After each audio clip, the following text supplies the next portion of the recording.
Chers amis, bonsoir. Alors, j'ai deux petites remarques à faire. La première, c'est pour les jeunes de moins de 20 ans qui n'ont jamais entendu parler du tribunal des flagrants délires, pour leur dire en deux mots qu'en fait, il s'agit d'une reconstitution réelle d'une audience. Là, en l'occurrence, c'est l'audience de la 22e chambre criminelle qui va juger donc par contumace, parce que la police n'a pas réussi à lui mettre la main dessus, le dialogue social. Ne soyez pas effrayés. C'est une façon de traiter avec humour des choses sérieuses. Donc par moments, on se lance des piques. Enfin, vous verrez bien. Mais ça fait partie du jeu. Je voudrais aussi remercier très chaleureusement les bénévoles de l'ANDRH Île-de-France qui se sont manifestés auprès de vous à l'accueil et puis pour vous placer dans cette salle. Ce sont des DRH qui sont en repositionnement, qui font partie du club Alliance RH. Ça veut dire qu'ils sont aussi preneurs de vos possibilités d'embauche si jamais vous avez une possibilité de leur trouver du boulot.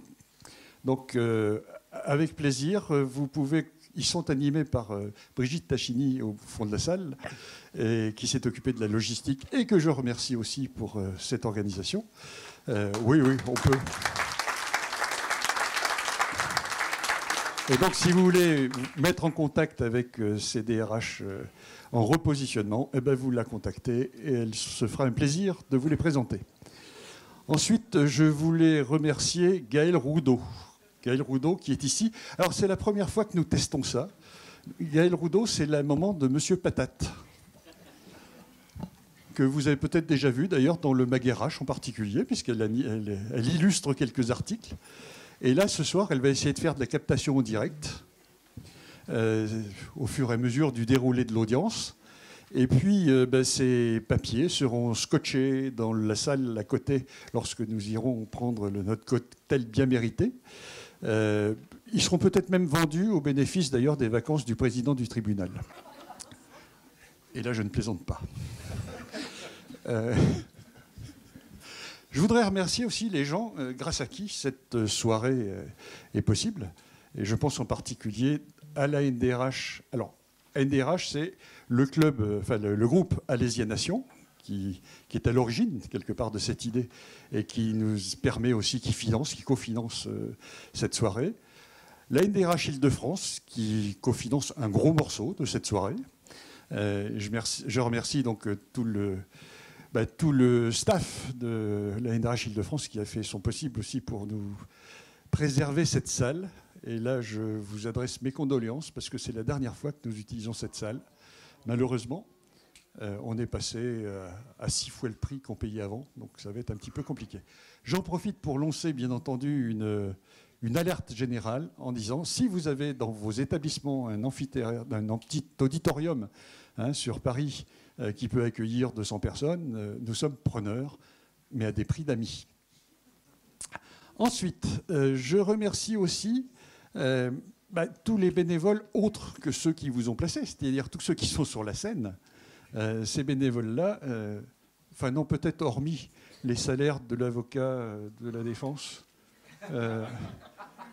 et du procureur qui grèvent un petit peu le budget. Mais autrement, tous les autres travaillent bénévolement. Et nous faisons ça donc 2 fois par an. Aujourd'hui, c'est le dialogue social que nous mettons en accusation. Et à la fin de l'année, à partir de, je pense, du mois de novembre, nous aurons une nouvelle audience, cette fois-ci pour juger le coaching.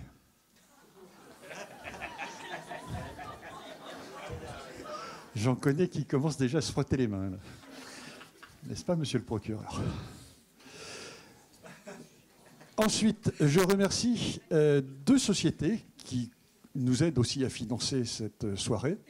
D'abord, la société Verspiren, qui est donc le courtier en assurance et en mutuelle tel que vous le connaissez, qui nous paye. Donc, c'est grâce à lui que vous allez manger ce soir. Voilà.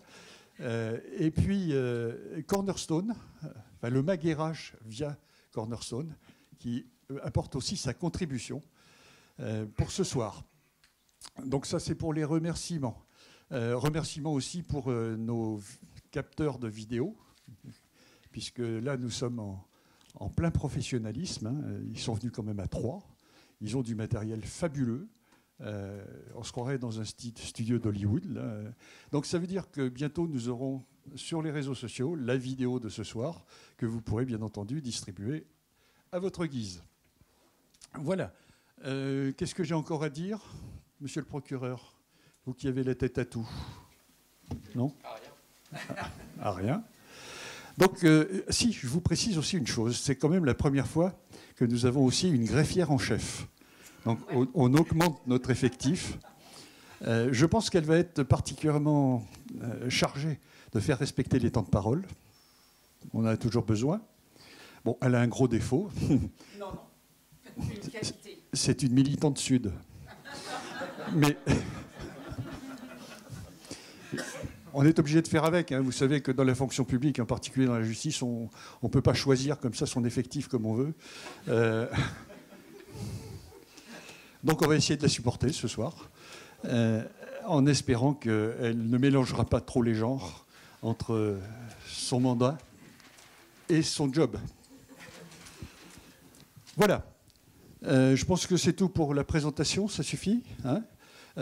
Si, je vais quand même annoncer un désistement, ce qui me désole un peu, mais enfin, il a été retenu. On n'aura pas la CGT ce soir. Oui, c'est dommage parce que c'était prévu et jusqu'en fin d'après-midi, c'est encore possible. Il a été retenu. Il est séquestré par MEDEF quelque part.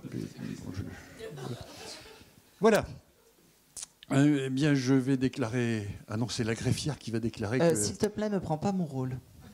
Ah, vous, commencez pas à me les casser, hein? Ah, ben, quand même. Faudrait savoir. Chut. Madame, c'est à vous. Merci, Monsieur le Président. Donc, je déclare ouverte la séance de la 22e chambre criminelle de Paris pour juger, par contumace, le Président vous l'a expliqué, le dialogue social sous sa haute présidence, avec, bien sûr, Madame le juge Anne-Françoise Laplace, notre procureur François Gueuse, et pour la défense, Maître Patrick Bouvard. Donc je propose que nous commencions. Monsieur le procureur, la parole est à vous. Merci madame. Tout d'abord, bonjour ma hargne, salut ma colère et mon courroux. Coucou! Pour préparer la mise en accusation, très honnêtement, j'ai infiltré un syndicat durant quelques semaines. Et je tiens tout d'abord à vous faire part de mon analyse. Bon, très honnêtement, c'est pas brillant du point de vue des gamma-GT et du cholestérol. J'ai explosé les indicateurs. Vous me direz, tout ça c'est des clichés, mais très honnêtement, hein, comment vous pouvez tenir un piquet de greffe en 40 jours sans un bras zéro et des merguez? Hein, faut bien être honnête. Bon, c'est vrai aussi que le petit salé à 9h du mat dans le Minervois, ça met en jambes. Ouais. Mais au-delà du côté festif, comment attaquer le dialogue social avec 3 grammes?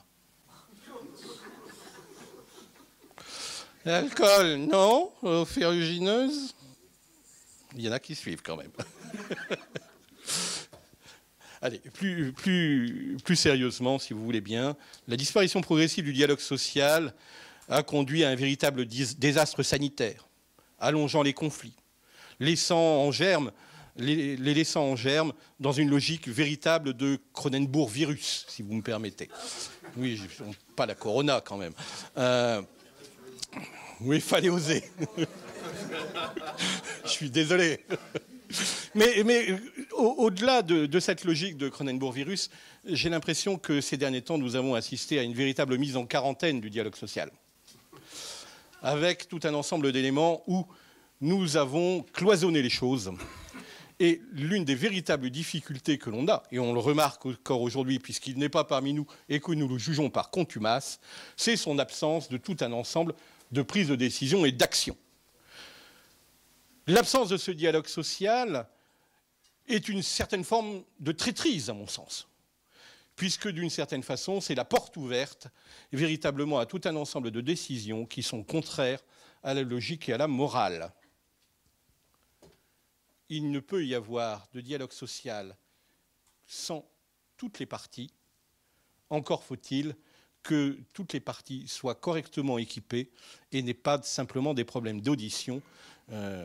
Enfin, il y en a quelques-uns qui pourraient faire de la pub pour Audica. Mais ça, c'est un autre débat. Le dialogue social est donc coupable.